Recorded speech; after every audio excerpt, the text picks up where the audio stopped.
الحمد لله نحمده ونستعينه ونستهديه ونؤمن به ونتوكل عليه ونعوذ بالله من شرور أنفسنا ومن سيئات أعمالنا من يهده الله فلا مضل له ومن يضلله فلا هادي له ونشهد أن لا إله إلا الله وحده لا شريك له ونشهد أن سيدنا ومولانا محمدا عبده ورسوله صلى الله تعالى عليه وعلى آله وأصحابه وأتباعه وأمته وسلم تسليما كثيرا كثيرا. أما بعد فأعوذ بالله من الشيطان الرجيم. بسم الله الرحمن الرحيم. يا أيها الذين آمنوا اتقوا الله حق تقاته ولا تموتن إلا وأنتم مسلمون واعتصموا بحبل الله جميعا ولا تفرقوا واذكروا نعمة الله عليكم إذ كنتم أعداء فألف بين قلوبكم فأصبحتم بنعمته إخوانا وكنتم على شفا حفرة من النار فأنقذكم منها كذلك يبين الله لكم آياته لعلكم تهتدون. ولتكن منكم أمة يدعون إلى الخير ويأمرون بالمعروف وينهون عن المنكر وأولئك هم المفلحون. صدق الله العظيم. وقال رسول الله صلى الله عليه وسلم: لا الفقر أخشى عليكم ولكن أخشى عليكم الدنيا أن تبسط عليكم كما بسطت على من كان قبلكم فتنافسوها كما تنافسوها فتهلككم كما أهلكتهم. وقال النبي صلى الله عليه وسلم: إن الله لا ينظر إلى صوركم ولا إلى أموالكم ولكن ينظر إلى قلوبكم وأعمالكم. وقال النبي صلى الله عليه وسلم: من قال لا إله إلا الله مخلصا بقلبه دخل الجنة. قيل: وما إخلاصها يا رسول الله؟ قال: أن تحجزه عن محارم الله، أو كما قال النبي صلى الله عليه وسلم. میرے عزیز دوستوں اور بھائی، اللہ کی اس عظیم کائنات میں یہ ساتوں بڑے بڑے آسمان اور یہ وسعتوں والی زمین اور فضاؤں میں تیرنے والے یہ سورج، چاند، ستارے اور کہکشائیں اور یہ دریا اور سمندر اور یہ نباتات کا ایک عالم، اس میں سب ساری کائنات میں سب سے افضل اللہ نے انسان کو بنایا ہے. اور انسان کو اس دنیا میں بھیجنے کے بعد اللہ نے قرآن پاک میں ارشاد فرمایا کہ اللہ وہ ذات ہے کہ اس ساری کائنات کو تمہارے لیے مسخر کر دیا، تمہاری خدمت میں لگا دیا، اس لیے کہ تمہیں بہت بڑے مقصد کے لیے پیدا کیا، کہیں اس میں خلل نہ آئے.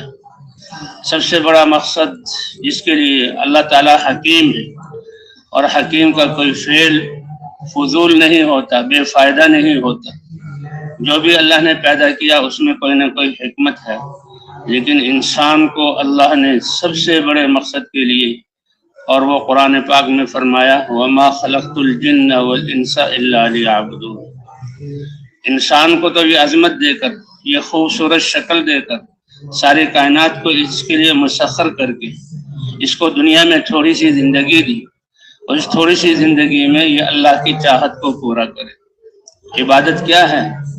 کہ اللہ کی چاہت کو اللہ کی مرضی کے ساتھ پورا کرنا، اور یہ دیے ہوئے اعضاء کو اللہ کے حکم کے مطابق استعمال کرنا. اللہ نے یہ آنکھ دی ہے، اس میں دیکھنے کی صفت دی ہے، یہ دیکھنا اللہ کی پسند کے مطابق، اس کا بولنا اللہ کے پسند کے مطابق. اس لیے کتنی بڑی اعزاز کی بات ہے کہ انسان کا اپنے اعضاء کا استعمال ہی اللہ کی پسند کے مطابق ہو، اور اللہ کی پسند تو جنت سے بھی بڑی چیز ہے. ورضوان من اللہ اکبر، اللہ کی رضا کا تھوڑا سا حصہ حاصل ہو جانا یہ جنت سے بھی بڑی نعمت ہے۔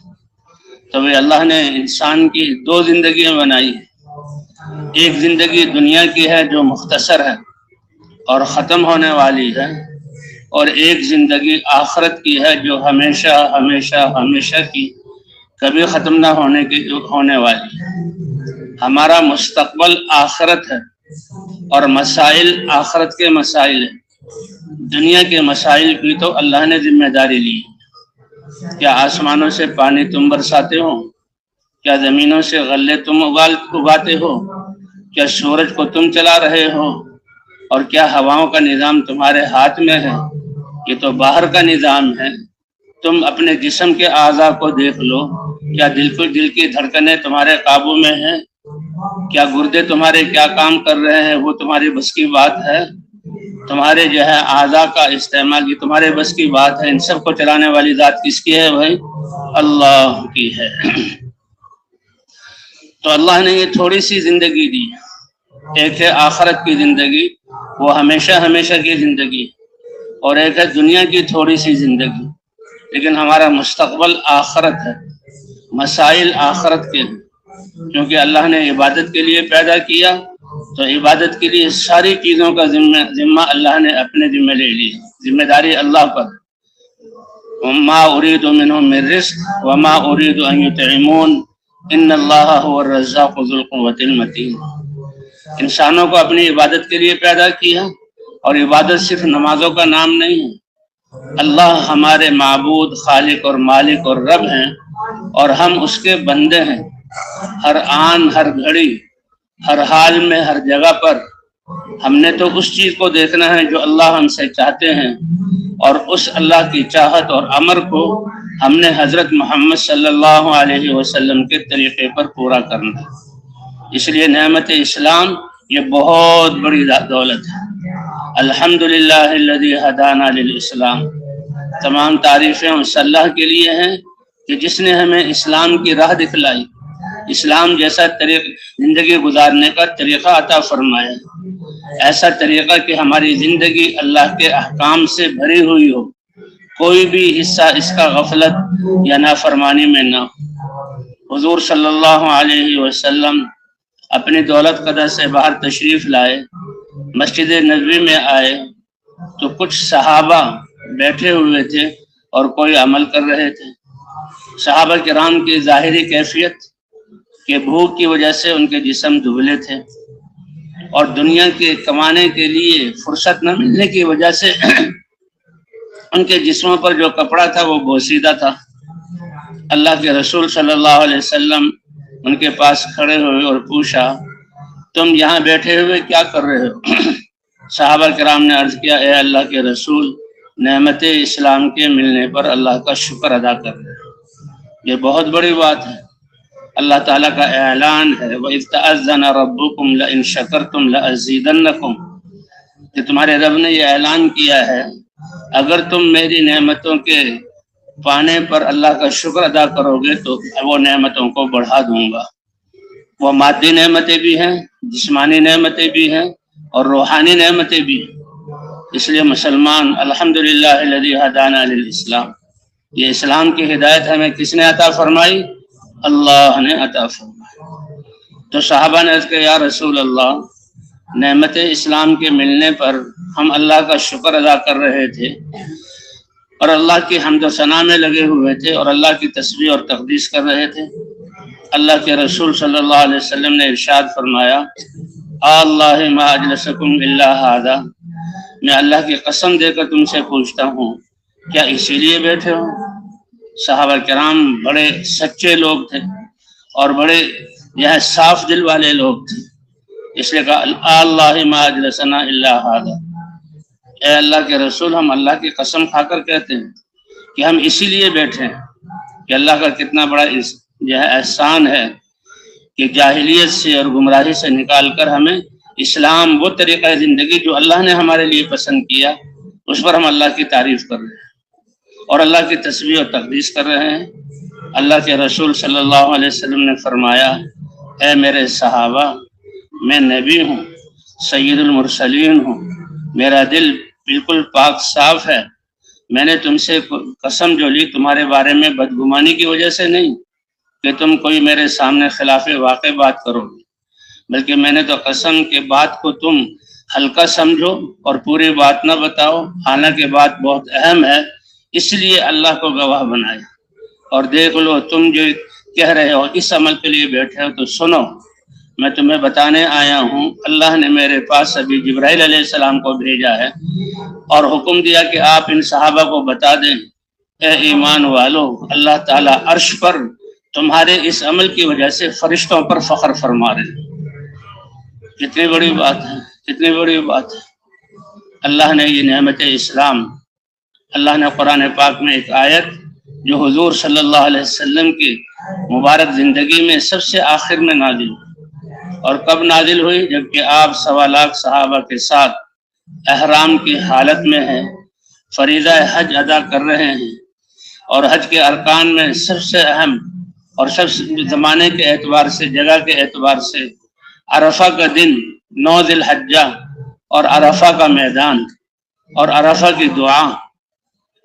فرمایا دنوں میں سب سے اچھا دن عرفہ کا دن اور دعا عرفہ کے دن کی دعا ہے کہ اللہ کی رحمت متوجہ ہوتی ہے. اس وقت اللہ نے یہ آیت حضور صلی اللہ علیہ وسلم پر اتاری، الیوم اکملت لکم دینکم. اے امت محمدیہ فخر اور ناز کرو اپنے نصیبے پر کہ اللہ فرما رہا ہے تمہارا طریقہ زندگی جو اسلام ہے میں نے تمہارا دین تمہارے لیے مکمل کر دی. واتممت علیکم نعمتی، اور میں نے اپنے احسان کو تمہارے لیے پورا کر دیا. اور یہ اسلام وہ طریقہ زندگی ہے جو اللہ نے ازل سے تمہارے لیے پسند کیا.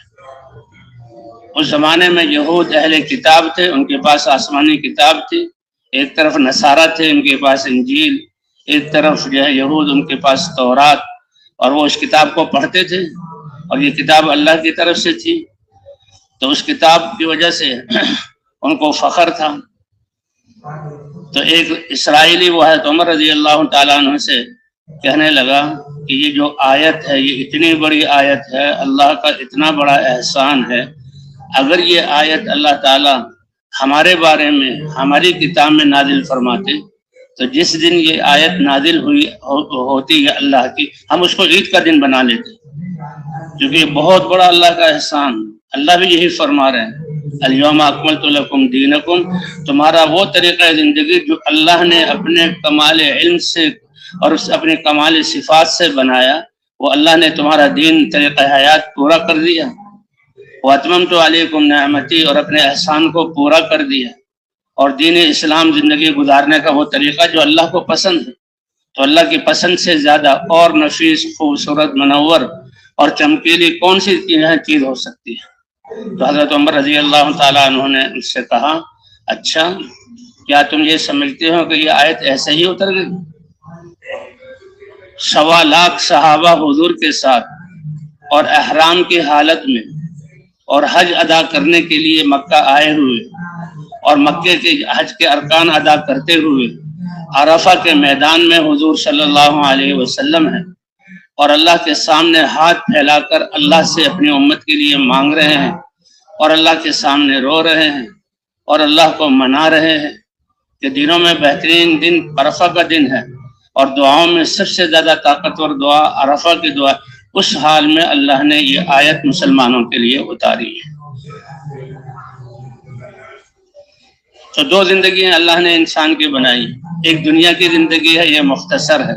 دنیا کی زندگی ہے یہ امتحان کے لیے، دنیا کی زندگی ہے یہ عمل کے لیے، اور آخرت کی زندگی ہے، آخرت کی زندگی جزا کے لیے، ثواب کے لیے، اور آخرت کی زندگی نعمتوں کے ملنے کے لیے، اور آخرت کی زندگی جنت میں رہنے کے لیے، اور آخرت کی زندگی اللہ کی رضا کے تمغے کو حاصل کرنے کے لیے. اس لیے صحابہ کرام کہ اللہ کتنے مہربان ہے کہ جو عمل کا وقت دیا وہ تھوڑا سا، چند سال اس میں اللہ جو ہے تم اللہ کے دین پر چل لو، اور جو کامیابی ہے وہ ہمیشہ ہمیشہ کی. تو ایک دنیا کی زندگی ہے، ایک آخرت کی زندگی.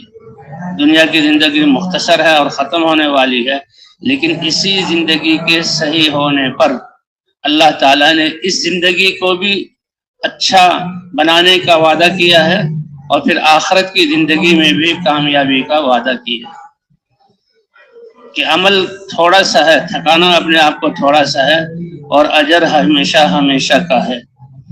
تو بھائی یہ زندگی کے لمحات اور زندگی کی یہ گھڑیاں بہت زیادہ قیمتی، بہت زیادہ قیمتی۔ اللہ تعالیٰ ہمیں اس کی قدر کرنے کی اور اس کو صحیح طریقے پر گزارنے کی توفیق عطا فرمائے۔ اسی کے لیے اللہ نے حضرات انبیاء کرام کو بھیجا اور انبیاء کرام کو علم دے کر دنیا میں بھیجا۔ اللہ والا علم، علم کیا ہے؟ اللہ کی معرفت کا نور، اور اللہ جو چاہتے ہیں ان کو جاننا اور زندگی کو اللہ کے حکم کے مطابق استعمال کرنا۔ اس لیے حدیث میں آتا ہے اللہ تمہاری شکلوں اور صورتوں کو نہیں دیکھتے، یہ تو اللہ نے بنائی ہے، اس میں تمہارا اختیار نہیں ہے۔ مقابلہ اور جو ہے وہ انعام وہ تو اختیاری چیزوں پر ہوتا ہے، غیر اختیاری چیزیں تو وہ تو اس میں انسان بے بس ہے۔ تو اللہ تعالیٰ تمہاری شکلوں کی طرف نہیں دیکھتے، یہ اللہ نے بنائی، اور نہ اللہ تمہارے مالوں کی طرف دیکھتے ہیں۔ یہ مال تو دنیا کا نظام چلانے کے لیے اللہ نے مال کم زیادہ کیا، اس پر کامیابی کا دار و مدار نہیں۔ کامیابی کا دار و مدار انسان کی اپنے دل اور اعضاء کو صحیح استعمال کرنے پر ہے۔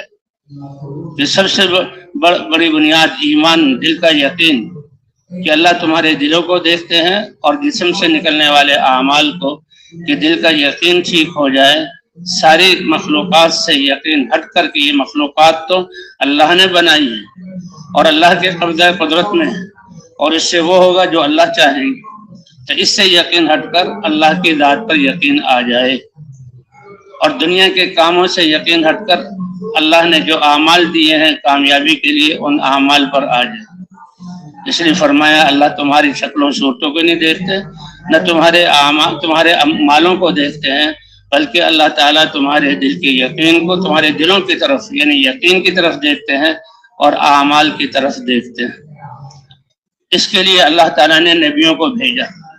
تو یہ دنیا کی زندگی بہت مختصر ہے، لیکن اس پر دار و مدار ہے دنیا کی زندگی کے ٹھیک ہونے کا بھی اور آخرت کی زندگی کے ٹھیک ہونے کا بھی۔ اور اللہ کے رسول صلی اللہ علیہ وسلم نے فرمایا کہ اللہ کا میرے اور میری امت کے ساتھ کیا احسان اور بہترین معاملہ ہے کہ عمریں میری امت کی کم ہیں، لیکن اللہ نے اجر میری امت کے لیے زیادہ رکھا ہے۔ بڑی عجیب مثال دی حضور صلی اللہ علیہ وسلم نے۔ یہ اللہ کی دین ہے، جس کو بھی اللہ چاہیں دے دے۔ فرمایا ایک آدمی ہے اور اس نے اپنے گھر پہ کام کرانا ہے، تو وہ باہر نکل کر مزدور کی تلاش میں نکلتا ہے اور مزدور کو لے کر آتا ہے۔ مزدور سے معاہدہ کرتا ہے کہ فجر سے لے کر ظہر تک لمبا وقت ہے، یہ میرا کام کرنا ہوگا اور 1 درہم میں تمہیں دے دوں گا۔ مزدور نے شکر ادا کیا کہ صبح ہوتے ہی مجھے مزدوری مل گئی، 1 درہم یا دینار سونے کی اشرفی مجھے ملے گی، بڑی بات ہے۔ تو خوشی خوشی معاملہ طے ہوا اور اس نے وہ اپنا کام کیا، اور جو آدھا دن ظہر تک کام تھا کام کر کے اپنی مزدوری لے کر چلا گیا۔ بہت اچھی بات ہے، کوئی پریشانی نہیں، کوئی لڑائی جھگڑا نہیں، لیکن کام ابھی اس کا باقی۔ اس نے پھر دوسرے مزدور کی تلاش کی، اس کو مزدور ملا، اس نے کہا بھائی ظہر سے لے کر عصر تک یہ بھی تقریباً آدھے دن کے برابر ہے، میرا کام کرنا ہوگا اور میں تمہیں 1 درہم دوں گا۔ وہ بھی خوش ہوا کہ آدھا دن گزرنے کے بعد مزدوری ملی اور 1 درہم بڑی بات ہے مجھے مل گئی۔ تو وہ بھی خوش ہوا اور کام کیا اور 1 درہم لے کر چلا گیا، لیکن ابھی کام باقی تھا۔ پھر وہ باہر نکلا اور وہ کام ختم کرنا چاہتا ہے، تو پھر اس نے مزدور کو تلاش کیا اور اس سے معاہدہ کیا ہوا کہ عصر سے مغرب تک مزدوری کرنی ہے، پھر تو سورج چھپ جائے گا اور تمہیں 2 درہم دوں گا۔ اب یہ دیکھیں اس مالک کا کہ عمل کا وقت تھوڑا سا ہے اور اجر دگنا ہے، 2 درہم دوں گا۔ تو خوشی خوشی بات طے ہوئی اور وہ جو ہے مزدوری کی اور 2 درہم لے کر چلا گیا۔ اللہ کے رسول نے فرمایا اے امت، میری امت، تمہارے ساتھ اللہ کا یہی معاملہ ہے۔ پہلی امتوں کی عمریں بڑی ہیں، اور پہلی امتوں کی عمریں بڑی ہیں تو عبادت میں لگنا اور اعمال میں لگنا، اپنے آپ کو تھکانا، یہ زیادہ وقت ہے، لیکن اجر ان کو اکہرا دیا گیا، 1 درہم۔ پہلی امت ظہر سے عصر، عصر سے مغرب، اور تم وہ امت ہو کہ تمہاری عمریں بہت کم ہیں اور عمل کا وقت بہت تھوڑا ہے، لیکن اللہ نے اجر زیادہ رکھا ہے۔ اس لیے کہ پہلی امتوں کے ذمے صرف نبی کے لائے ہوئے دین پر خود چلنا ہے کہ اللہ تعالیٰ لوگوں کی ہدایت کے لیے کلمے کی دعوت دے کر بھیجتے تھے اور علم دے کر بھیجتے تھے انبیاء کو، تو ان کی ذمہ داری اس پر چلنا ہے۔ باقی ہدایت والی محنت یہ حضرات انبیاء کرام کی ذمہ داری تھی۔ لیکن اے میری امت، میری ختم نبوت کی وجہ سے اللہ نے تمہیں دین بھی دیا اور دین کی محنت بھی دی۔ حضور صلی اللہ علیہ وسلم کی بعثت دوہری بعثت ہے، آپ اپنی امت کے لیے دین بھی لے کر آئے اور دین کی محنت بھی لے کر آئے۔ کنتم خیر امت اخرجت للناس، تم بہترین امت ہو، اللہ کے ہاں پسندیدہ امت ہو، اس لیے کہ تم سارے انسانوں کی نفع رسانی کے لیے نکالے گئے ہو، اور وہ نفع رسانی بھی اللہ نے واضح کر دی۔ وہ کیا ہے؟ تأمرون بالمعروف وتنہون عن المنکر وتؤمنون باللہ۔ اللہ نے اپنے احکام، اللہ کے احکام انسان کی فطرت کے مطابق ہے، اس لیے احکام کو معروف کے ساتھ تعبیر کی ہے، یعنی وہ حکم تمہارے جسم کے ساتھ مناسبت رکھنے والے، تمہارے دل کی خوشی کا ذریعہ بننے والے۔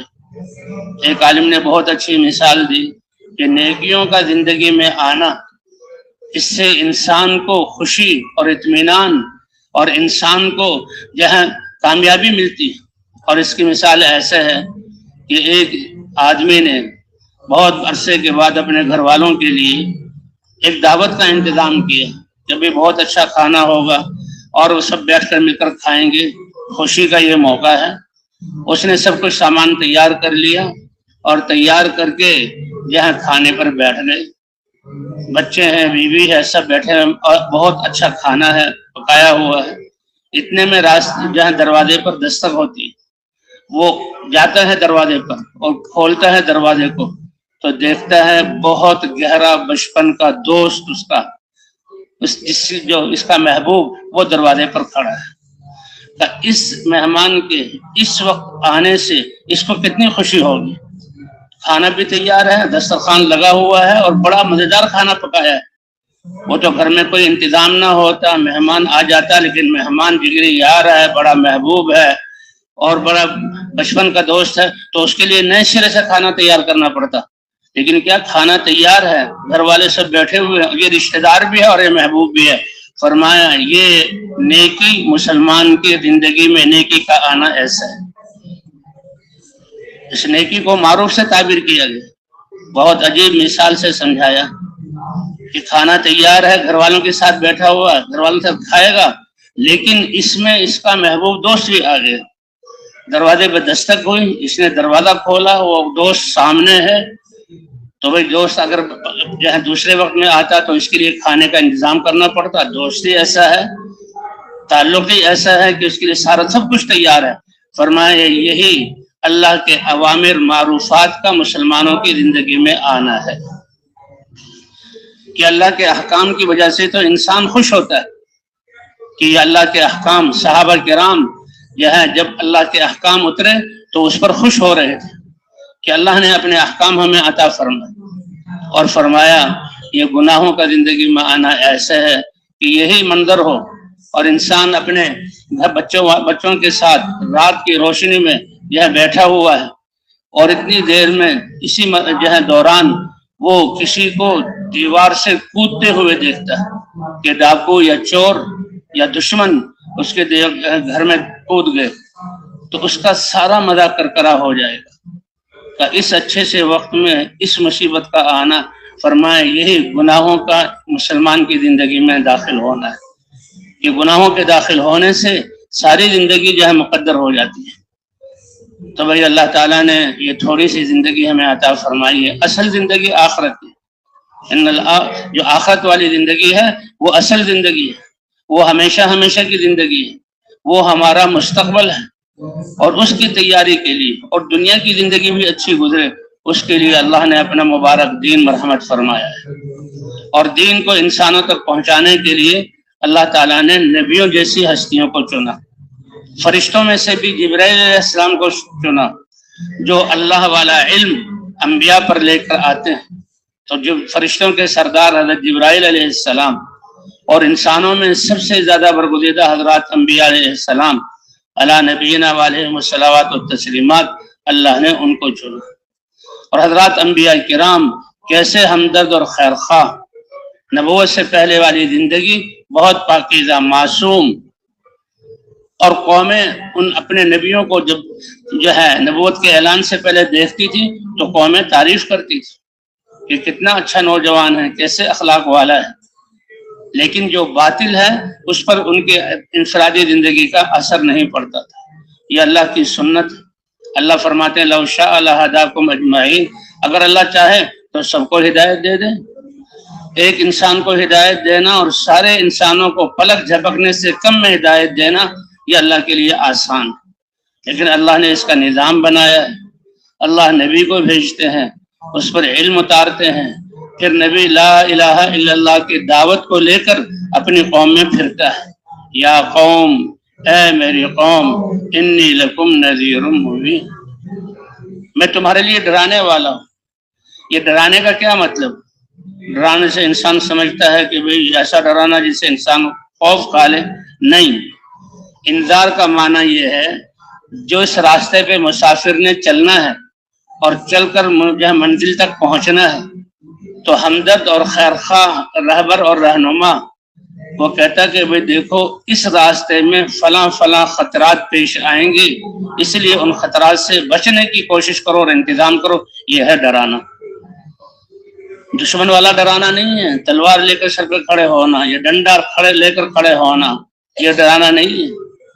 یہ اللہ کی طرف سے انذار جو نبیوں کو ملا، اور حضرات انبیاء کرام کو بشیر اور نذیر بنا کر بھیجا گیا. بشیر تو بشارتیں دینے والا بنا کر کہ اللہ کے احکام پر اللہ تعالیٰ دنیا میں کیا نعمتیں عطا فرمائیں گے اور آخرت میں کیا عطا فرمائیں گے. اور نذیر کا کیا مطلب؟ اس زندگی کے سفر میں اور اس راستے میں جو خطرات پیش آنے والے ہیں، انبیاء کرام اس سب سے پہلے ان سے ان کو متنبع کر دیتے ہیں تاکہ انسان کی یہ زندگی پاکیزہ ہو جائے.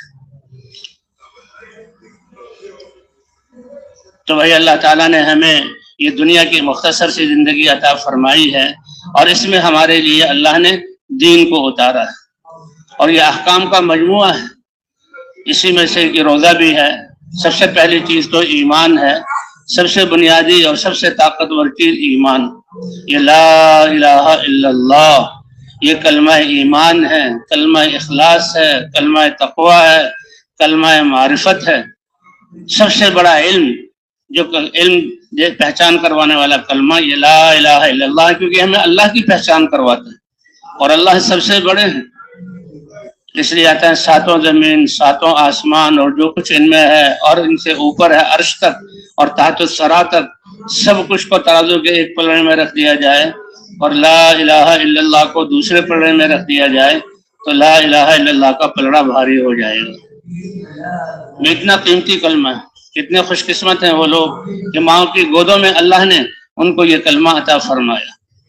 اگر کلمے کی قیمت پوچھنی ہو تو صحابہ کرام سے پوچھو کہ اس کلمے کو ہم تک پہنچانے کے لیے کتنی قربانی کی گھاٹیوں سے وہ گزرے.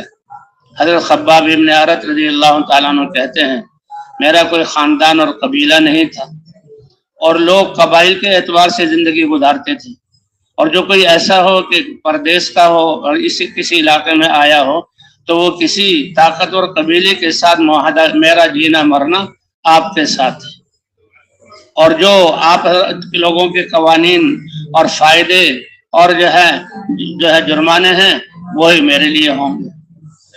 تو خباب ابن ارت رضی اللہ تعالیٰ فرماتے ہیں میرا کوئی خاندان نہیں تھا، لیکن حضور صلی اللہ علیہ وسلم کو جب ہم ان کی زیارت ہوئی اور ایمان کی دعوت دیتے ہوئے سنا تو سلیم التوات فوراً سمجھ گئے اور کلمہ لا الہ الا اللہ محمد الرسول اللہ، اس کلمے کا اقرار فرمانے میں ایمان لانے والوں میں سے چھٹا آدمی تھا.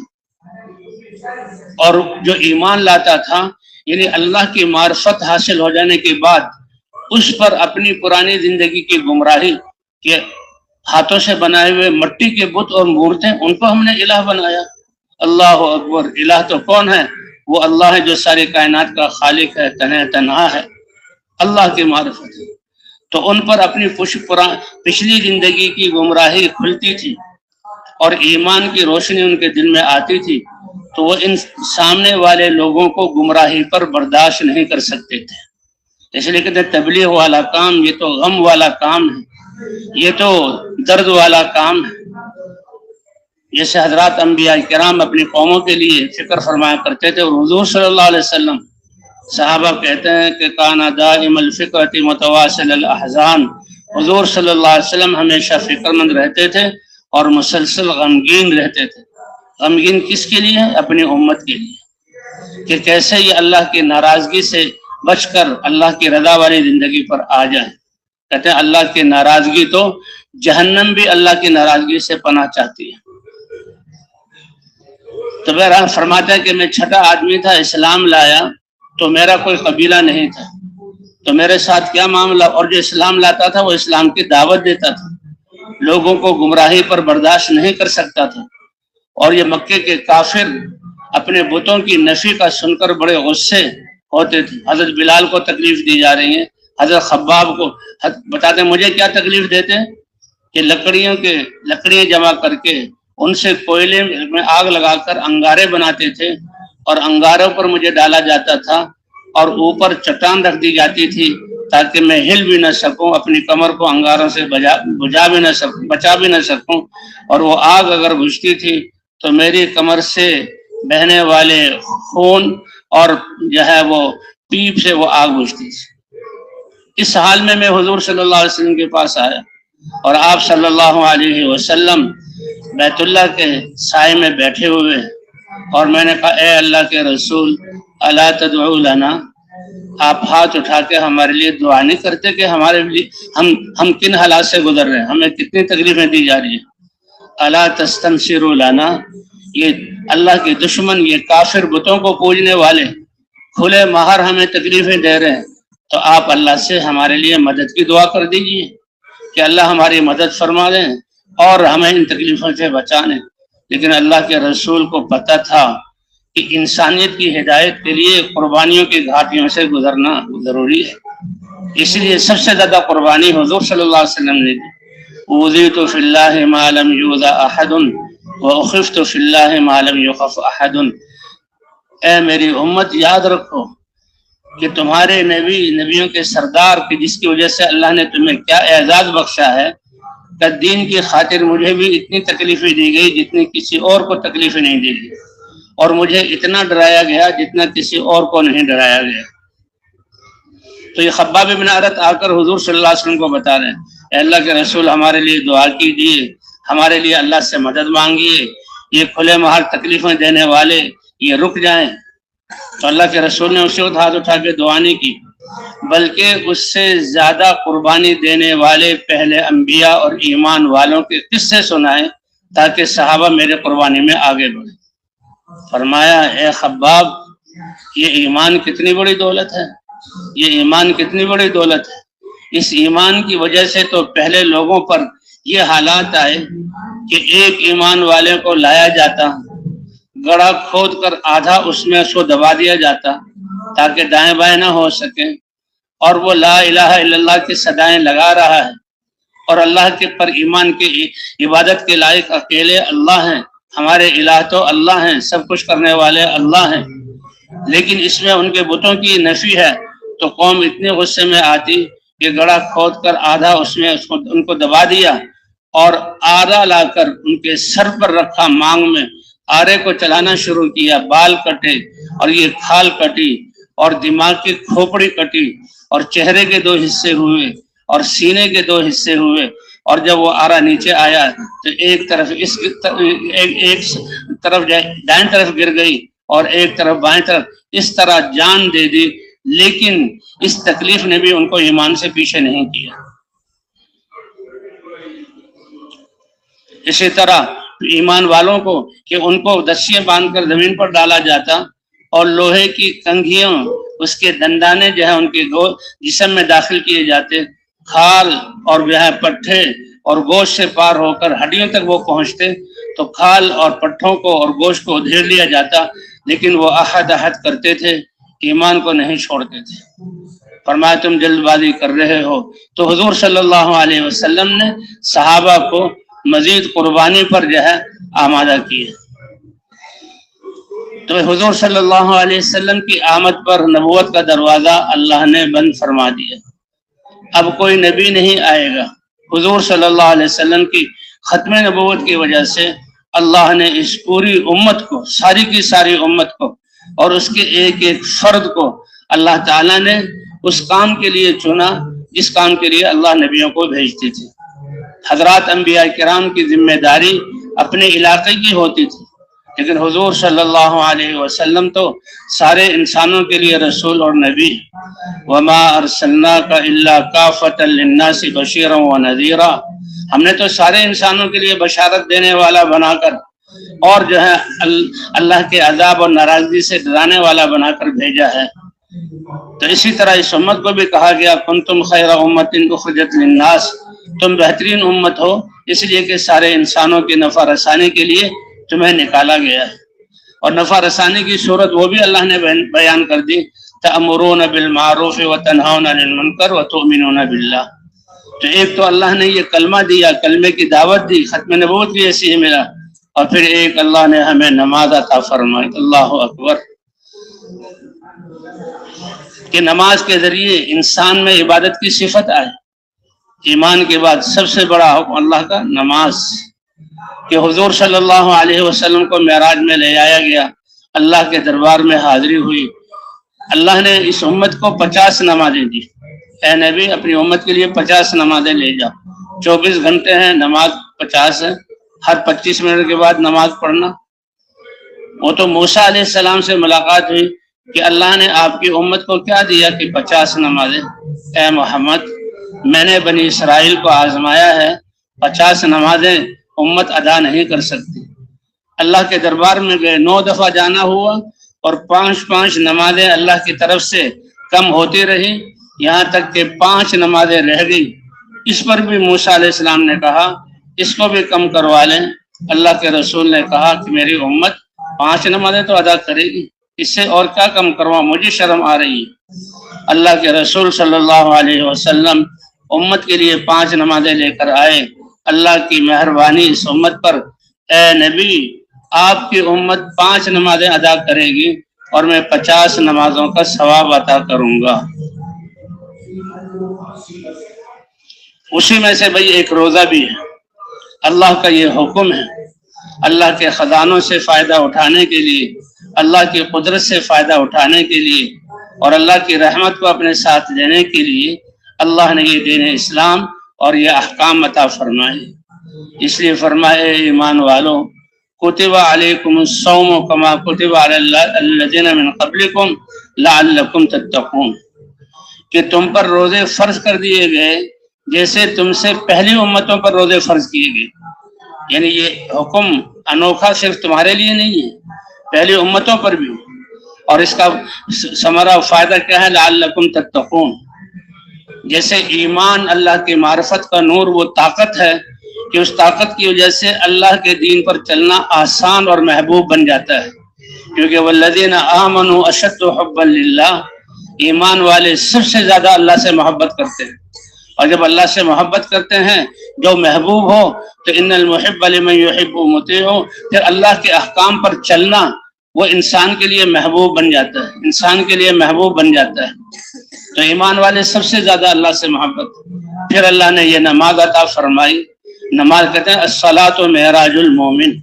یہ نماز ایسی زبردست عبادت ہے، یہ مومن کا معراج ہے. جیسے حضور صلی اللہ علیہ وسلم اللہ کے دربار میں حاضر ہوئے تو نمازی جب نماز میں داخل ہوتا ہے تو اللہ اور اس کے درمیان کے پردے ہٹ جاتے ہیں، اور اللہ یہ نمازی آدمی کہتا ہے الحمدللہ رب العالمین.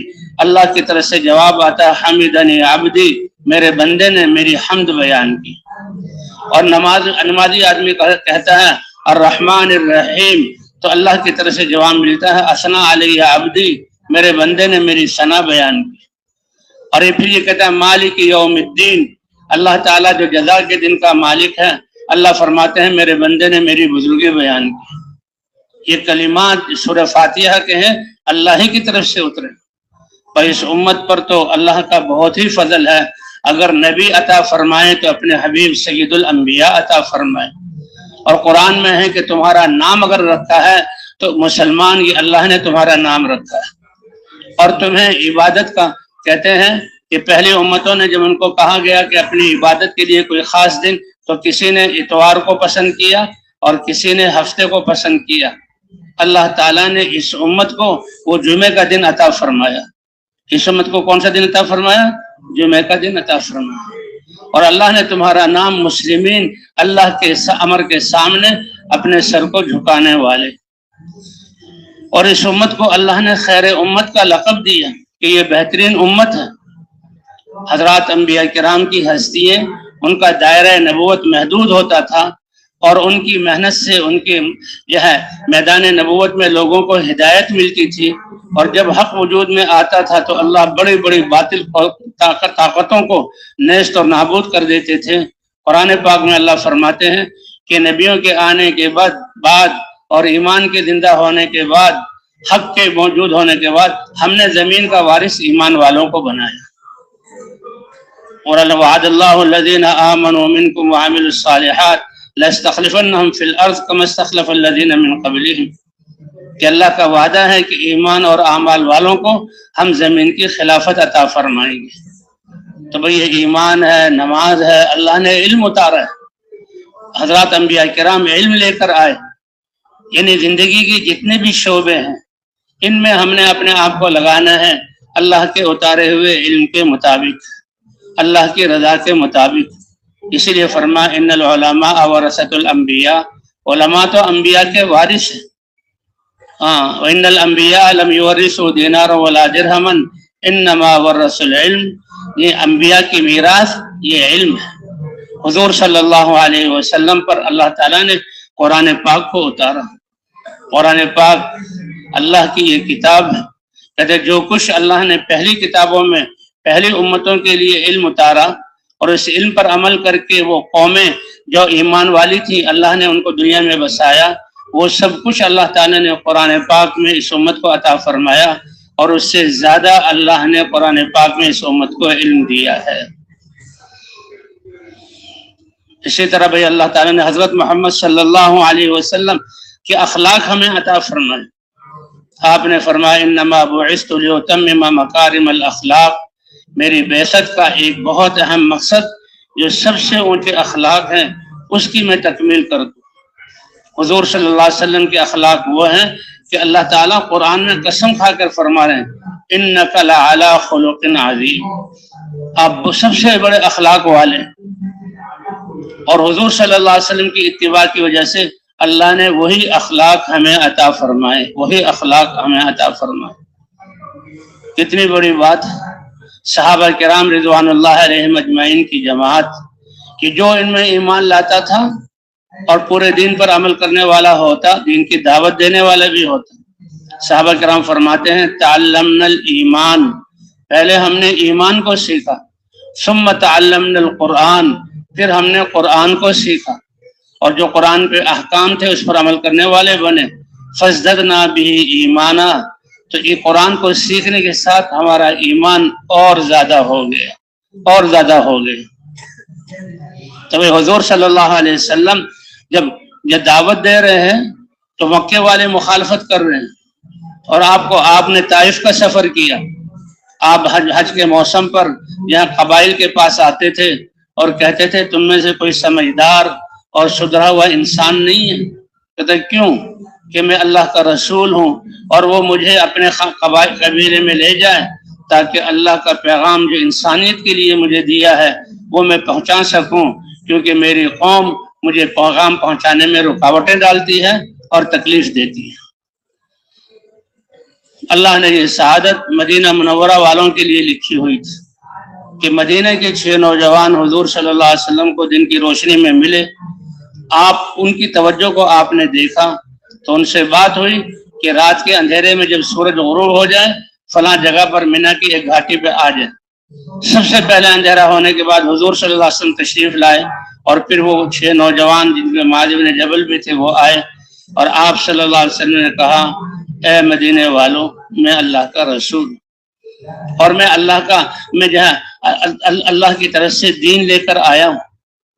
تو وہ بنی اسرائیل سے سنتے رہتے تھے کہ آخری نبی جو خاتم النبیین ہوں گے، ان کے آنے کی علامتیں ظاہر ہو گئی ہیں، اور وہ سمجھتے تھے کہ وہ ہم میں سے ہوں گے، ہم ان پر ایمان لائیں گے تو اپنے دشمنوں پر غالب آئیں گے۔ تو انہوں نے کہا بھائی یہ نبی تو یہی ہے۔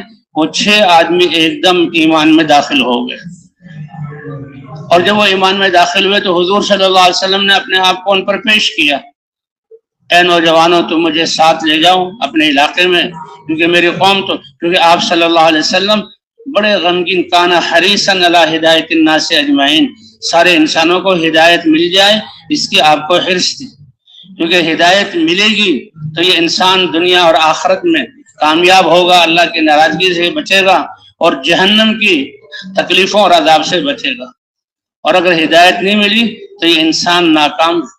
اس لیے آپ کے دل میں حرص کہتے ہیں وہ اعلیٰ درجے کی طلب جس کے بغیر چین نہ آئے۔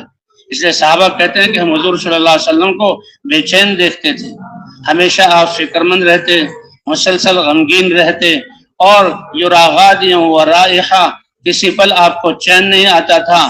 آپ دن میں صبح کو بھی جو ہے لوگوں کے پاس جا رہے ہیں اور دعوت دے رہے ہیں، دوپہر کو بھی جا رہے ہیں دعوت دے رہے ہیں، اور شام کو بھی جا رہے ہیں دعوت دے رہے ہیں، اور راتوں کو کھڑے ہو کر اللہ سے ان کے لیے ہدایت مانگ رہے ہیں۔ آپ کی 23 سالہ یہ محنت، یہ تعبیر ہے مسلسل مشقت سے۔ اور پھر جو صحابی بھی ایمان لاتا تھا تو وہ آپ صلی اللہ علیہ وسلم کی اتباع میں وہ بھی دعوت شروع کرتا۔ تو مدینے والوں نے حضور صلی اللہ علیہ وسلم نے جب پیش کیا تو مدینے والوں نے کہا یا رسول اللہ، آپ بڑی عظیم ہستی ہیں، آپ اللہ کے رسول ہیں، یہ سارا علم اللہ تعالیٰ نے ان کو عطا فرما دیا، ساری حقیقت ان کے دل پر کھول دی، ہم اس حال میں آپ کو نہیں لے جائیں گے بلکہ اس دین کی دعوت کو لے کر جائیں گے۔ تو وہ گئے مدینہ منورہ، اور مدینہ منورہ میں دعوت شروع کی۔ اب حضور صلی اللہ علیہ وسلم یہاں دعوت دے رہے، اس لیے کہتے ہیں کہ سب سے طاقتور عمل دعوت کا ہے۔ خود اللہ قرآن میں فرماتے ہیں واللہ یدعو الی دار السلام، جنت کی دعوت دینے والے سب سے پہلے کون ہیں؟ اللہ کی ذات ہے۔ اور تمام انبیاء جن کو اللہ نے انسانوں کو بنانے سدھارنے کے لیے بھیجا، تو نبیوں کی امتیازی چیز کیا تھی کہ وہ اللہ کی طرف بلاتے تھے۔ تو وہ نوجوان دعوت لے کر گئے، اور حضور صلی اللہ علیہ وسلم مکے میں دعوت دے رہے ہیں۔ انہوں نے جب دعوت کا کام شروع کیا تو دعوت سے کفر اور گمراہی کی بادل چھٹنے شروع ہوئے اور لوگ اسلام میں آنا شروع ہوئے۔ انہوں نے حضور صلی اللہ علیہ وسلم کو پیغام بھیجا، اے اللہ کے رسول، دعوت کی وجہ سے مسلمان تو بہت ہو رہے ہیں، اب ہمیں علم کی ضرورت ہے، ہمارے پاس آپ اپنے صحابی کو بھیج دیے جو آگے ہمیں احکام اور علم بھی سکھانے والا ہو۔ حضور صلی اللہ علیہ وسلم نے حضرت مصعب بن عمیر کو، غالباً وہ حبشہ میں تھے، ان سے کہا کہ تم مدینے جاؤ، اور مصعب بن عمیر مدینہ منورہ آئے، اور اسد بن زرارہ جو پہلے سے اسلام میں داخل ہو چکے تھے انہوں نے اپنے باغ میں ان کو ٹھہرایا، اور مصعب بن عمیر معلم بھی تھے اور داعی بھی تھے، جو مسلمان ہو چکے تھے ان کو قرآن سکھاتے تھے، اللہ کے احکام سکھاتے تھے، اور کوئی کافر ان کے پاس آتا تھا تو حضرت مصعب بن عمیر ان کو دعوت دیتے تھے۔ سیرت کی کتابوں میں لکھا ہے اسد بن زرارہ یہ پہلے سے مسلمان، ان کے باغ میں مصعب بن عمیر عالم ہے اور دعوت دے رہے، اسی لیے دعوت مدینہ منورہ میں پھیلی، اور دوسرے سال 12 آدمی مدینہ منورہ کے جو مشرف اسلام ہو چکے تھے حضور کی خدمت میں آ کر حضور کے ہاتھ پر بیعت کی، اور تیسرے حج کے موقع پر 72 جو ہیں صحابہ کرام آئے اور حضور صلی اللہ علیہ وسلم مسلمان ہوئے اور حضور صلی اللہ علیہ وسلم کے ہاتھ پر بیعت ہوئے، اور یہ پیغام پہنچا اے اللہ کے رسول، اب مدینہ کے گھروں میں سے کوئی گھر چھوٹا یا بڑا ایسا باقی نہیں کہ اس میں اسلام داخل نہ ہو چکا ہو۔ تو اس دعوت کی برکت سے اور مدینے والوں کے اس دعوت کی قدر کرنے کی برکت سے اللہ نے مدینہ کو وہ مقام عطا فرمایا کہ اللہ نے اپنے نبی کو، جو اللہ کا شہر ہے مکہ مکرمہ، اور جس شہر میں اللہ کا گھر ہے بیت اللہ ابراہیم علیہ السلام سے بنوایا، اور جس مکے میں حضور صلی اللہ علیہ وسلم کے 53 سال کے اور جو ہے انوارات، اور یہ جو 10 سال 12-13 سال جو آپ نے محنت کی، دعوت کے انوارات اس مکے میں موجود ہیں۔ لیکن مکے والوں کی قدر نہ کرنے کی وجہ سے اللہ نے فرمایا اے نبی آپ میرے اس شہر کو چھوڑیے اور مدینہ چلے جائیے۔ حضور صلی اللہ علیہ وسلم مدینہ تشریف لائے اور ہجرت فرض کر دی گئی۔ اور بھائیوں، گھروں کو، کاروباروں کو اللہ کے دین کے لیے چھوڑنا یہ سب سے بڑا عمل ہے۔ اللہ نے نبیوں سے بھی کروایا، لولا الہجرۃ لکنت رجلا من الانصار۔ دین کی وطن کو قربان کرنا اور علاقے کو چھوڑنا اور دین کے لیے دوسری جگہ جانا کا ہجرت یہ ایسا امر ہے، اللہ نے نظام ہی ایسا بنایا کہ مجھے مکہ میں پیدا کیا اور مکے والوں نے قدر نہ کی تو مجھے مکہ جسے چھوڑنے کا، شہر چھوڑنے کا، ہجرت کرنے کا حکم دیا اور میں مدینے میں آیا۔ اگر یہ گھر کو چھوڑنا اللہ کے دین میں اور اللہ کو محبوب نہ ہوتا تو اللہ مجھے شروع ہی سے مدینے میں پیدا کر دیتے اور میں دعوت شروع کرتا اور مدینے والے مسلمان ہوتے چلے جاتے اور میرے ساتھ دعوت میں شریک ہوتے چلے جاتے۔ نہیں بھائی، اسی لیے روزانہ 5 دفعہ ہمارے اذانوں کے ذریعے سے ہمیں اپنے گھر سے چھڑوایا جاتا ہے، اپنے معاملات سے، اپنے ٹھکانوں سے 5 دفعہ مؤذن اذان دیتا ہے۔ یہ 13 کلمات جس میں اللہ اکبر اللہ اکبر، سب سے بڑی ذات کس کی ہے؟ اللہ کی۔ اشہد ان لا الہ الا اللہ، عبادت کے لائق کون ہے؟ اللہ ہے۔ اشہد ان محمد رسول اللہ، اور ہمارے رہبر اور رہنما وہ کون ہے؟ حضرت محمد صلی اللہ علیہ وسلم۔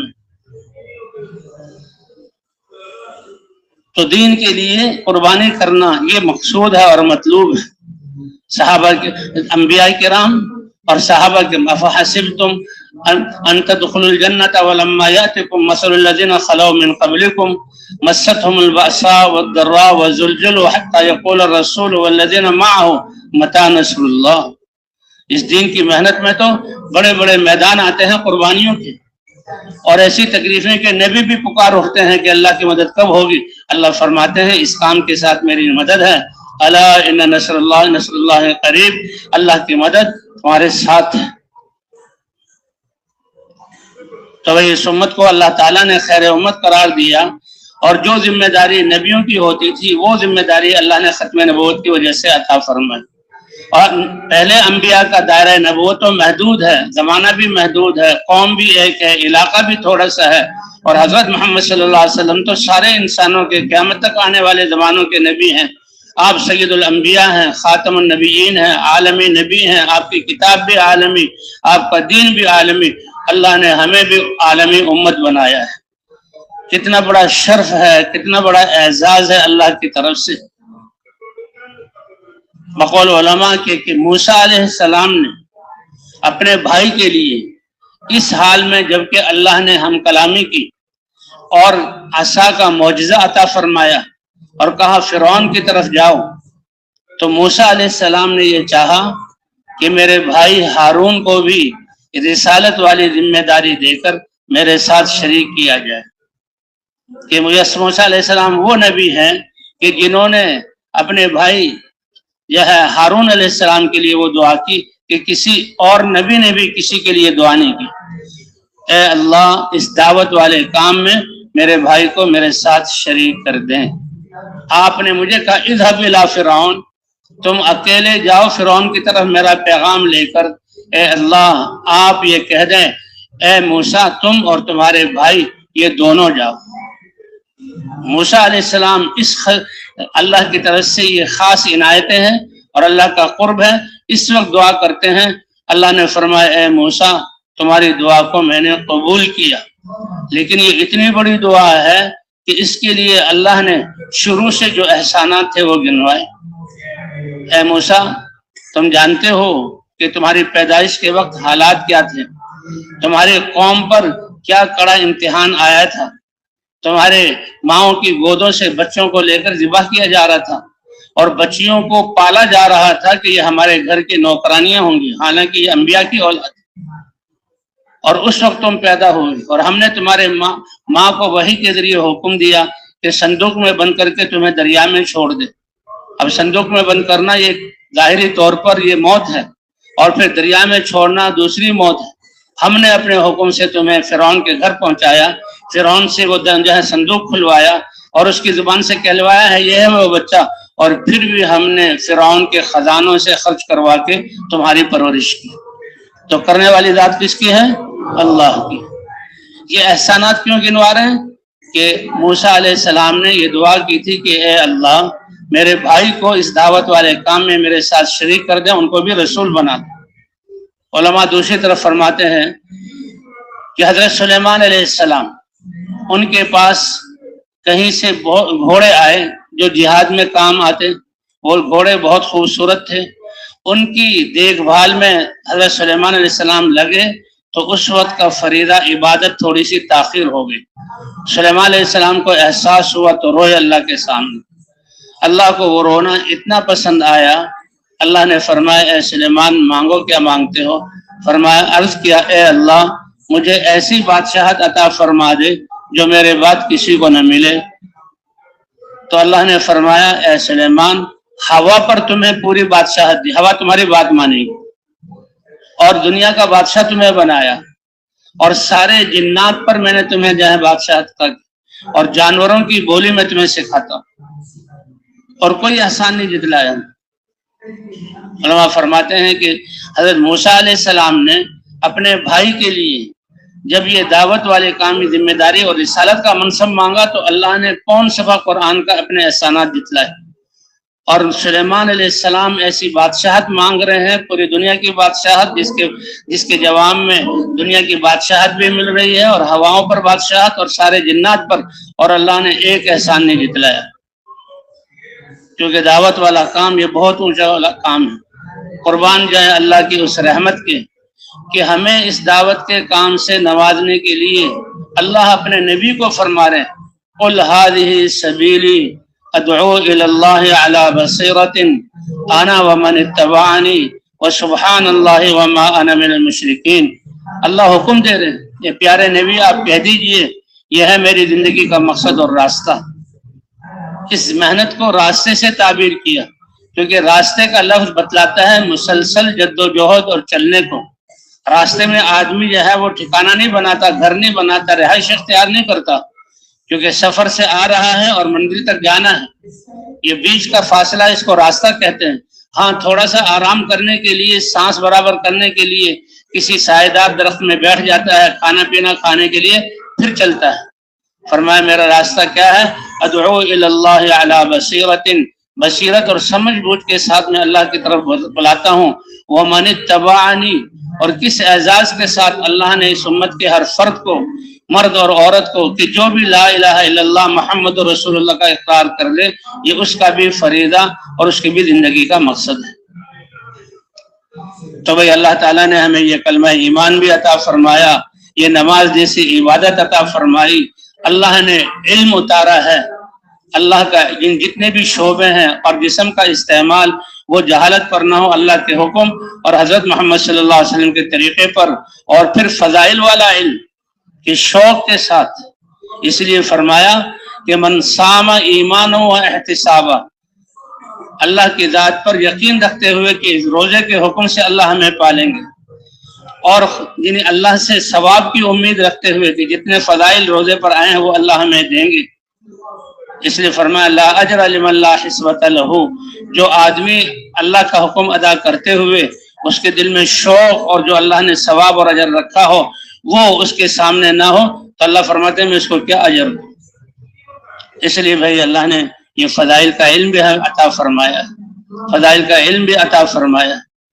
تو حضور صلی اللہ علیہ وسلم کی ختم نبوت کی وجہ سے اللہ نے اس امت کو یہ کام عطا فرمایا۔ تم بہترین امت ہو، سارے انسانوں کی نفع رسانی کے لیے نکالے گئے ہو، اور وہ نفع رسانی کا کام کیا ہے وہ اللہ نے خود واضح کر دیا، تأمرون بالمعروف وتنہون عن المنکر وتؤمنون باللہ، کہ تم نیکیوں کا حکم کرتے رہو گے اور انسانوں کو برائیوں سے روکتے رہو گے، اور اللہ کی ذات پر ایمان والے۔ ایمان کیونکہ پہلی امتوں میں دوسری اور اس امت میں مشترک ہے، ایمان تو بنیاد ہے، اور اسی سے انسان کے عمل کی قیمت بنتی، عمل ہے ایمان کے ساتھ۔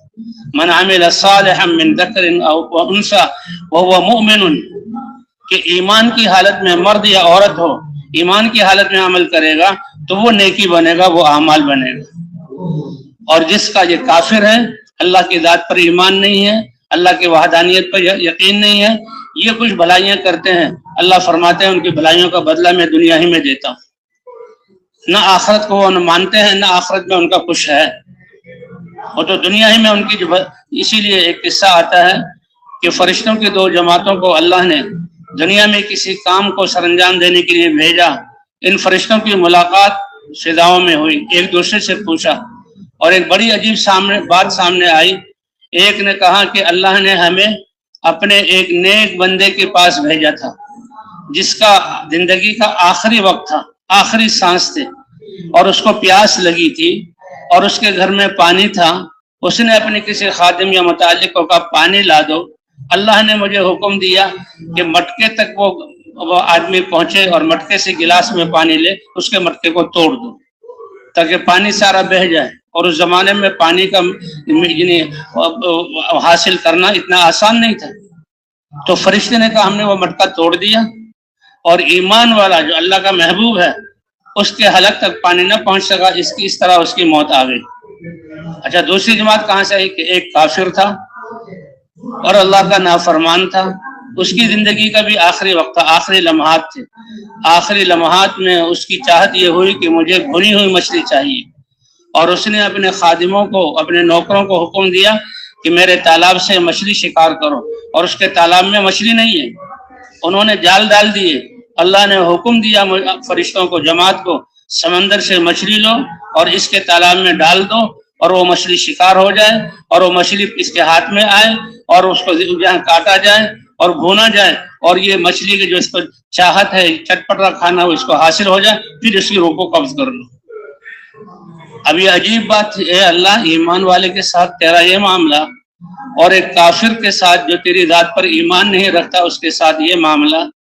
فرمایا کافر تو آخرت کو مانتا ہی نہیں، لیکن اس نے میرے بندوں کے ساتھ کچھ اپنے جو میں نے دنیا کی نعمتیں دی ہوئی ہیں اچھا معاملہ کیا، تو اس کا بدلہ اس صورت میں نے اس کو دنیا ہی میں دے دیا۔ اب اس کے کسی عمل کا بدلہ میرے ذمہ نہیں ہے، اور وہ آخرت کا منکر ہے۔ اور یہ ایمان والا، اس کی زندگی اعمال سے بھری ہوئی ہے، اس نے تو میرے احکام کو پورا کرنے کے لیے کتنی قربانی مجاہدے کیے، اور اگر اس سے کبھی غلطی بھی ہوئی تو اس نے استغفار کر کے معاف کرا لیا، اور یہ اس کا آخری وقت ہے۔ لیکن ایک گناہ کا دھبا اس پر لگا ہوا تھا، میں نے گوارا نہیں کیا کہ میرا اتنا نیک بندہ ایک گناہ کا دھبا بھی اس پر ہو، اس کو صاف کرنے کے لیے میں نے اس پر یہ مشقت بھیجی۔ ہاں، اس لیے فرمایا ایمان والوں گھبراؤ نہیں۔ جب ایک آدمی مسلمان بیمار ہوتا ہے اور بخار آتا ہے، سر میں درد ہوتا ہے، آہیں بھرتا ہے، تو اس کی یہ تیمارداری کا حکم ہے، اور تیمارداری کرنے والے کیا کہتے ہیں؟ لا بأس طہور انشاء اللہ۔ اللہ نے بیماری بھیجی ہے، کیوں گھبرا رہے ہو؟ یہ بیماری تو تمہارے گناہوں کو پاک کرنے کے لیے ہے۔ لا بأس طہور، یہ بیماری تمہیں گناہوں سے پاک کرنے کے لیے۔ اس لیے یعنی تیمارداری میں ایسے کلمات کہنا۔ تو بھائی یہ دنیا کی زندگی جو ہے بہت مختصر ہے لیکن بہت اہم ہے، اس اعتبار سے کہ اس میں ہم نے آخرت کی تیاری کرنی۔ وما خلقت الجن والانس الا ليعبدون ما اريد منهم من رزق وما اريد ان يطعمون ان الله هو الرزاق ذو القوة المتين۔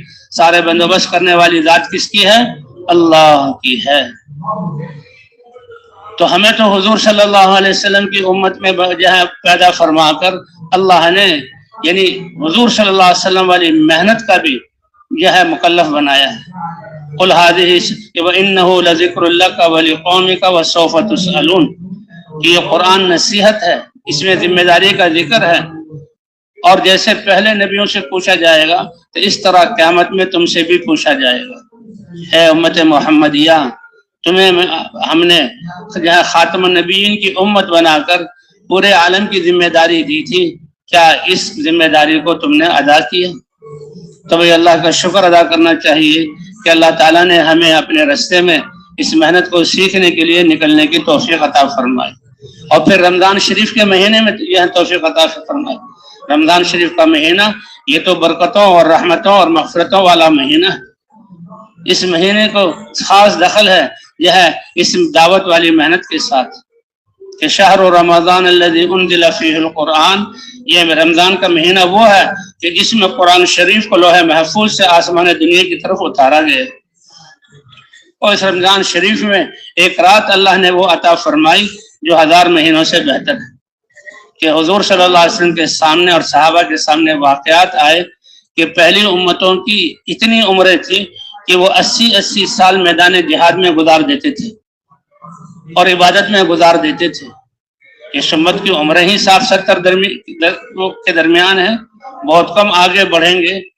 تو یہ ایک جو ہے دل میں خیال کہ وہ ایسی امتیں 80 سال جو ہے وہ جہاد میں رہے اور عبادت میں لگے رہے اور اس سے نکلے نہیں، اور ہماری تو کل عمر جو ہے 80 سال، اس میں سونا بھی ہے، اس میں جاگنا بھی ہے، اس میں کھانا بھی ہے، اس میں پینا بھی ہے، اس میں سارے۔ تو اللہ نے اس کا جواب، اے نبی آپ کی امت کو ہم ایک ایسی رات دے دیتے ہیں کہ جو اس رات کو اللہ کی عبادت کرے گا تو وہ 1000 مہینوں سے بہتر ہے۔ اور 1000 مہینے 83 سال بنتے ہیں۔ 1000 مہینوں میں کتنے سال بنتے ہیں؟ یہ اللہ کا انعام، یہ اللہ کا انعام۔ اور پھر دعوت والی محنت کی کیا بڑائی اور عظمت ہے جو اللہ نے ہمیں عطا فرمائی۔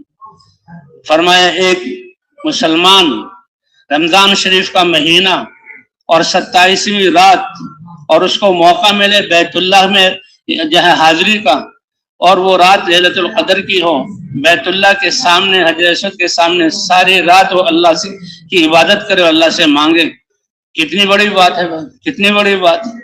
جگہ کے اعتبار سے، زمانے کے اعتبار سے، عبادت کے اعتبار سے، کہ مکہ مکرمہ کی ایک نیکی لاکھ نیکیوں کے برابر ہے، اور پھر رمضان میں کہ نفل فرضوں کے برابر اور فرض 70 گنا 70 فرضوں کے برابر ثواب۔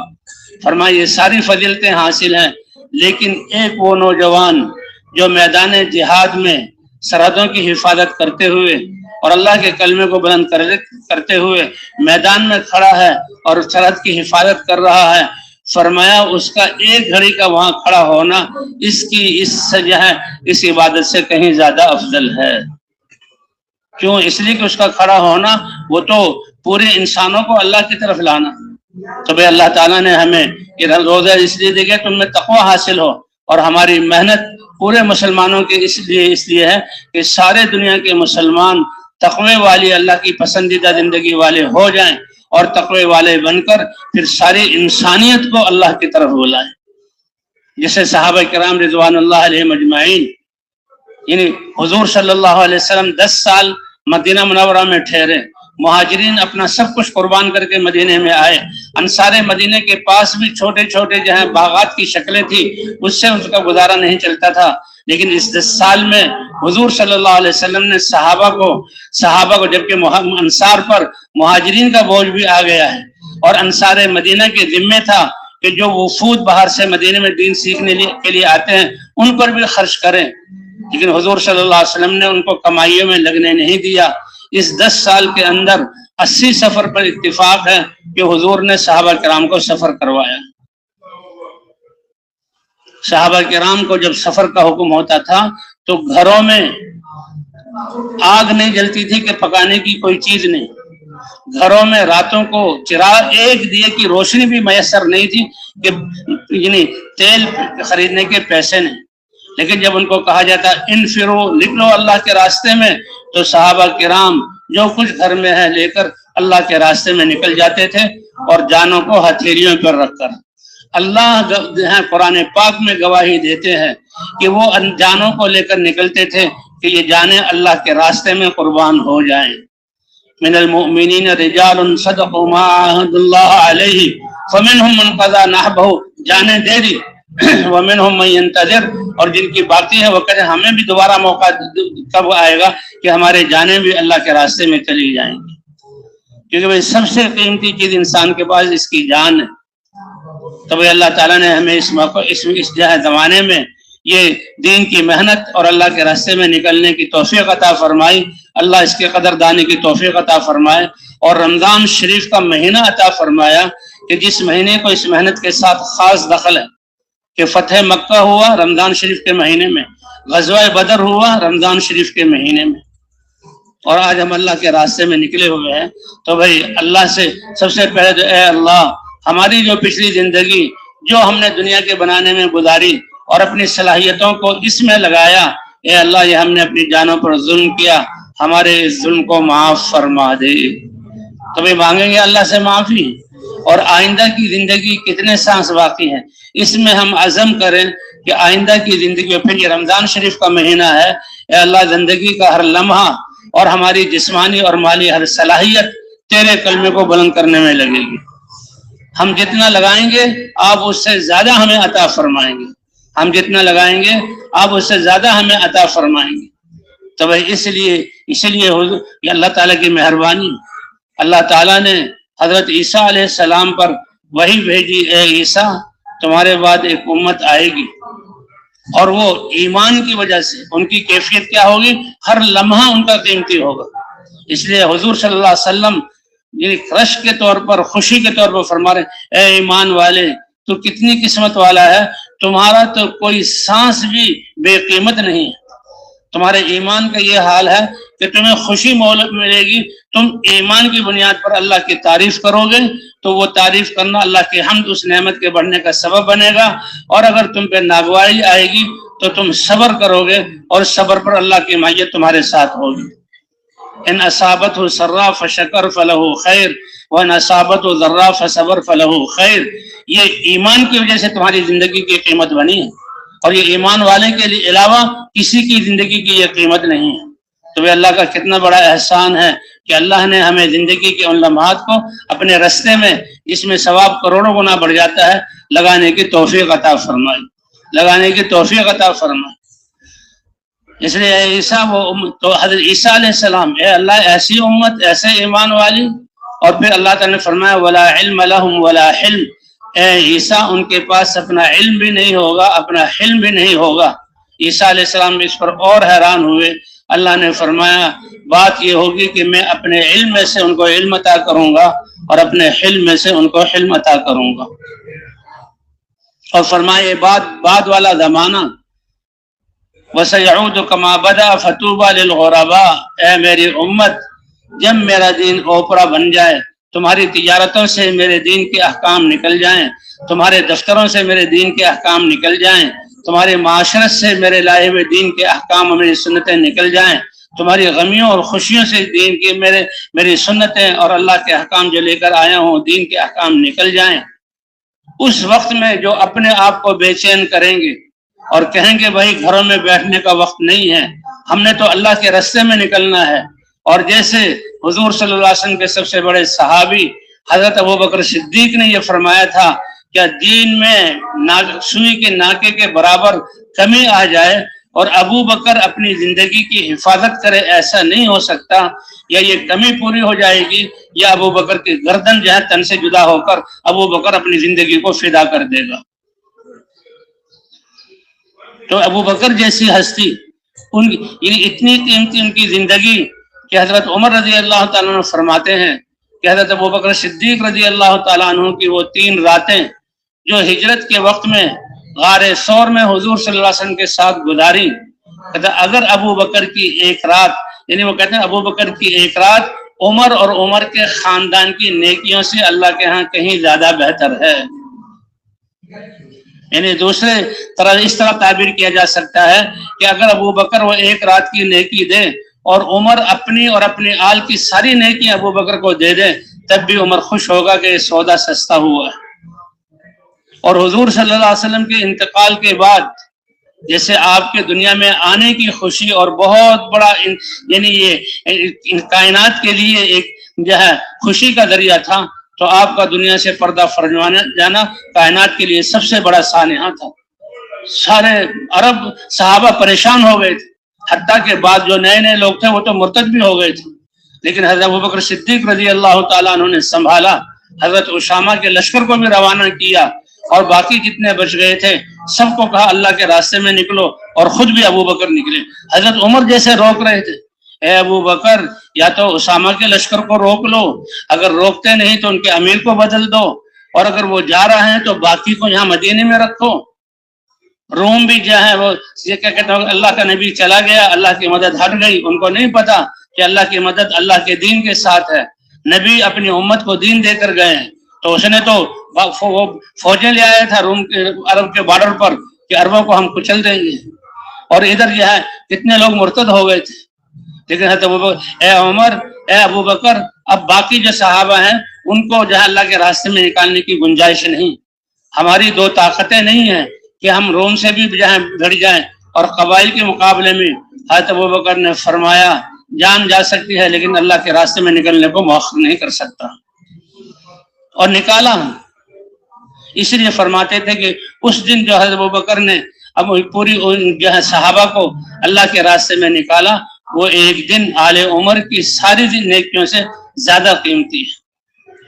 تو بھئی آج اللہ نے وہ ہمیں دین مرحمت فرمایا ہے اور اس کی محنت عطا فرمائی ہے، اور اسی پر حضور صلی اللہ علیہ وسلم نے فرمایا بدأ الدین غریبا وسیعود کما بدأ فطوبی للغرباء، مبارکبادی خوشخبری ہو کہ اس زمانے میں جو اپنے آپ کو پردیسی بنا کر اور پریشان ہو کر پھریں گے، اے اللہ کے رسول ان کا کیا کام ہوگا کہ دین کی محنت چھوڑنے کی وجہ سے دین میں جو کمی آئی ہے اس کمی کو پورا کرنے کے لیے اپنی زندگیوں کے سودے لگا دیں گے۔ تو کیا خیال ہے بھائی، تیار ہیں انشاءاللہ اس محنت کو اپنی زندگی کا مقصد بنا کر کرنے کے لیے، اور اس کے لیے سب کچھ قربانی کرنے کے لیے؟ اب رمضان شریف کے مہینے میں اللہ نے ہمیں اپنے راستے میں نکلنے کی توفیق دی۔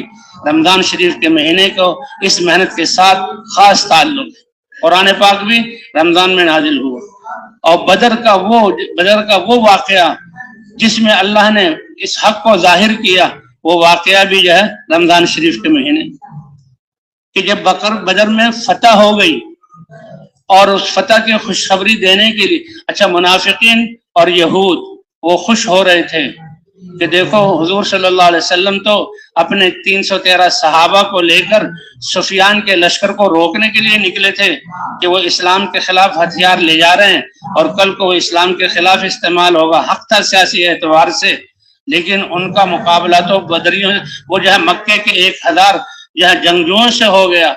تو ان کا منافقین اور یہود یقین تھا کہ مسلمان ختم ہو چکے۔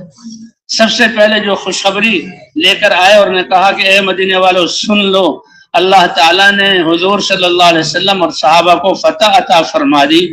تو لوگوں نے کہا یہ ممکن ہے ہی نہیں، اور اس نے تو مسلمانوں کے خون کو گرتے ہوئے، لاشوں کو تڑپتے ہوئے دیکھا ہے، اس لیے اس کے دماغ صحیح کام نہیں کر رہا، ایسے یہ کہہ رہا ہے۔ لیکن بعد میں جو حضور کا لشکر آیا اور اللہ نے فتح، اور 70 سرداروں کو قتل ہوئے اور 70 سرداروں کو قید کر کے لائے، تو پھر جو ہے منافقین اور یہودیوں کو یقین آیا کہ اللہ نے فتح عطا فرمائی ہے۔ تو اس لیے بھائی رمضان شریف کے مہینے کو خاص دخل ہے اس محنت کے ساتھ، ہم اللہ کے راستے میں نکلے ہوئے ہیں۔ تو بھائی اللہ تعالی ہمیں بقیہ زندگی اس دعوت والے کام میں اپنی منشا اور حضور کے طریقے پر لگانے کی توفیق عطا فرمائے۔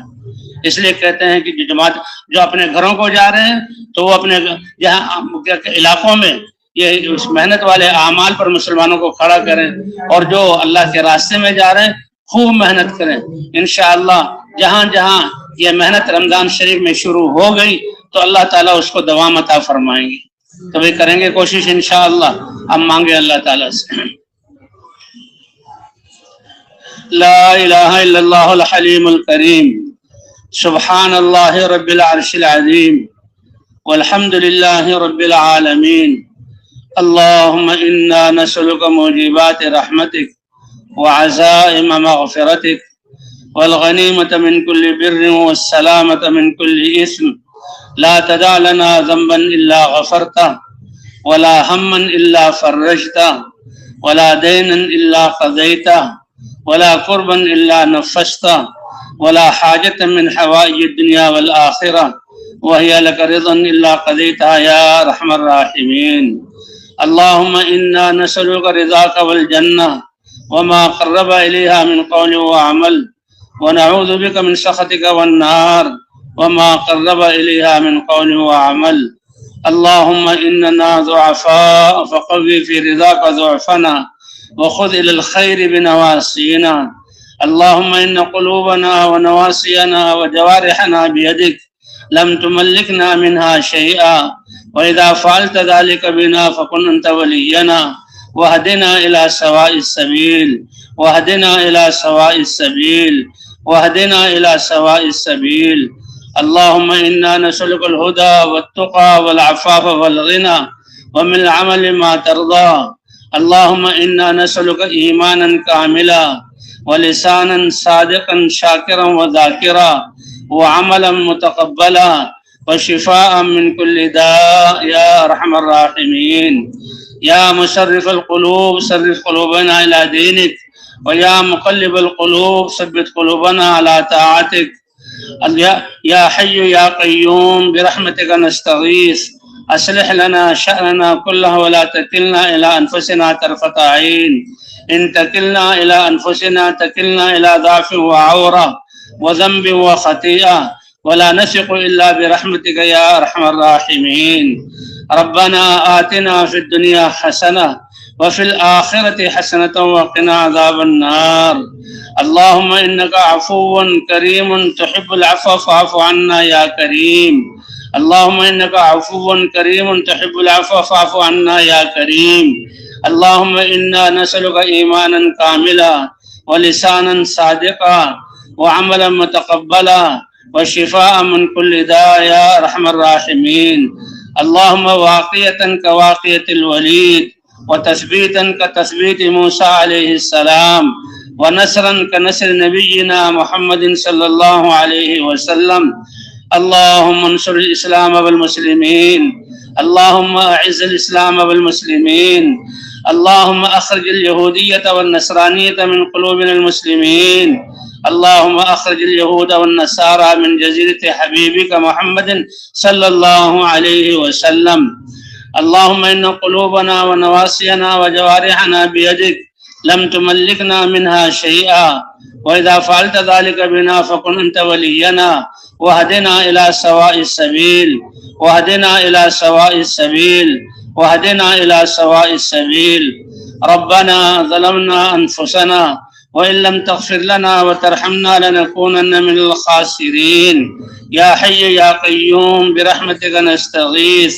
اللهم أصلح لنا ديننا الذي هو عصمة أمورنا وأصلح لنا دنيانا التي فيها معاشنا وأصلح لنا آخرتنا التي إليها معادنا يا أرحم الراحمين. يا أول الأولين ويا آخر الآخرين ويا ذا القوة المتين يا راحم المساكين يا أرحم الراحمين. ارحم أمة حبيبك واغفر لأمة حبيبك واهد أمة حبيبك يا أكرم الأكرمين. ربنا آتنا في الدنيا حسنة وفي الآخرة حسنة وقنا عذاب النار. اللهم إنا نسألك من خير ما سألك منه نبيك وعبدك محمد صلى الله عليه وسلم ونعوذ بك من شر ما استعاذك منه نبيك وعبدك محمد صلى الله عليه وسلم وأنت المستعان وعليك البلاغ ولا حول ولا قوة إلا بالله العلی العظیم. اے کریم رب ہمارے گناہوں کو معاف فرما. اے اللہ ہماری لغزشوں کو معاف فرما. اے اللہ رمضان شریف کا مہینہ ہمیں عطا فرمایا. اے اللہ جتنی خیریں برکتیں آپ نے رمضان شریف کی اپنے نیک بندوں کو عطا فرمائی اے اللہ وہ ساری رحمتیں برکتیں عطا فرما دے. اے اللہ اس رمضان کو ہماری مغفرت کا ذریعہ بنا دے. اے اللہ آپ سے آزادی کا ذریعہ بنا دے. اے اللہ رحم اور کرم کا معاملہ فرما. اے اللہ یہ امت آج مظلوم ہے اور بہت پریشان حال ہے. امت کے حال پر رحم فرما دے. اے اللہ امت کی دین کی حفاظت فرما. امت کے علاقوں کی حفاظت فرما. اے اللہ ہمارے مساجد اور مراکز کی حفاظت فرما. اے اللہ ہماری نسلوں کی دجالی فتنوں سے حفاظت فرما. اے اللہ جماعت میں نکلنے والوں کے نکلنے کو قبول فرما اور ان کی پوری تربیت فرما. اور جماعتیں جہاں جہاں پھر رہی ہیں اے اللہ ہدایت کی ہوائیں چلا دے. اے اللہ رکاوٹوں کو ختم فرما دے. اے اللہ مظلومین کی مدد فرما اور ظالموں کے ظلم سے ان کو نجات عطا فرما. اے اللہ اگر ظالمین کے مقدر میں ہدایت ہے تو ان کو ہدایت عطا فرما اور ظلم کرنے کی گناہوں سے ان سے نجات عطا فرما.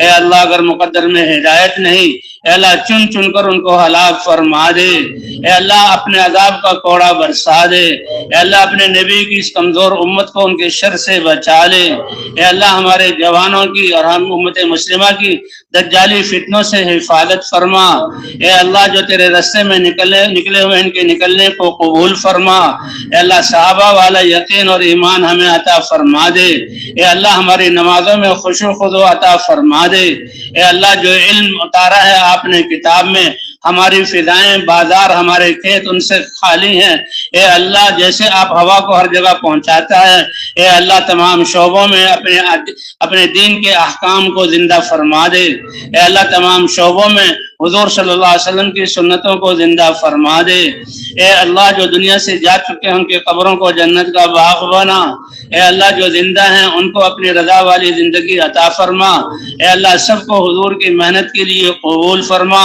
اے اللہ خاتمہ ایمان پر فرما، اے اللہ میدان محشر میں حضور کی شفاعت عطا فرما، اور اپنے حضور صلی اللہ علیہ وسلم کے حوض کوثر پر حضور کے ساتھ ہمیں جمع فرما، اے اللہ حضور کے دست مبارک سے حوض کوثر کا پانی عطا فرما، اے اللہ حساب کی سختی سے ہمیں بچا لے، اے اللہ جہنم کی گرمی سے ہمیں بچا لے، اے اللہ جن مسائل میں مبتلا ہیں نافرمانی کی وجہ سے نافرمانیوں سے توبہ کی توفیق عطا فرما اور پکی توبہ کرنے والا بنا، اے اللہ بقیہ زندگی اپنے احکام پر چلنے والا بنا، اے اللہ اس امت کے مردوں عورتوں اور بچوں کو اس مبارک محنت کے لیے قبول فرما، اے اللہ رحم کا کرم کا معاملہ فرما، عفو اور عافیت کا معاملہ فرما، اے اللہ امت کے حال پر رحم فرما، اے اللہ نکلنے والی جماعتوں کی پوری تربیت فرما، اور جن بچوں کو گھر والوں کو چھوڑ کر نکلے ہیں ان کی بھی تربیت فرما، اور اے اللہ پوری امت مسلمہ کو ہدایت کی دولت سے نواز دے،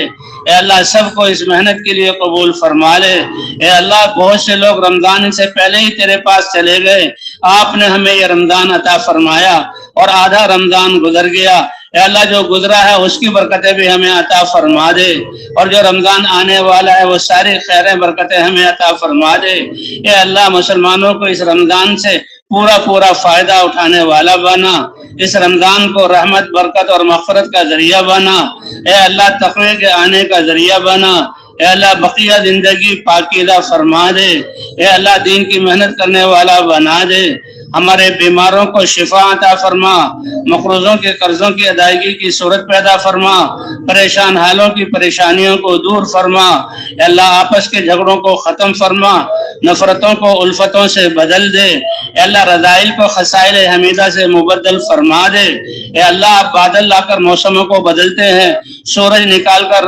اندھیریوں کو دور کر دیتے ہیں، اے اللہ گمراہی کی اندھیریوں سے ہمیں پاک فرما، اے اللہ بے دینی اور بے دینی کے اثرات سے ہمارے رومے کو پاک فرما، اے اللہ ہمارے دل کو اپنی معرفت کے نور سے منور فرما، اور ہمارے اعضاء کو اپنے دین والے احکام سے مزین فرما، اے اللہ ہماری دعاؤں کو اپنے فضل اور کرم سے قبول فرما، وصلی اللہ علی النبی الکریم وعلی آلہ وصحبہ اجمعین، آمین برحمتک یا ارحم الراحمین۔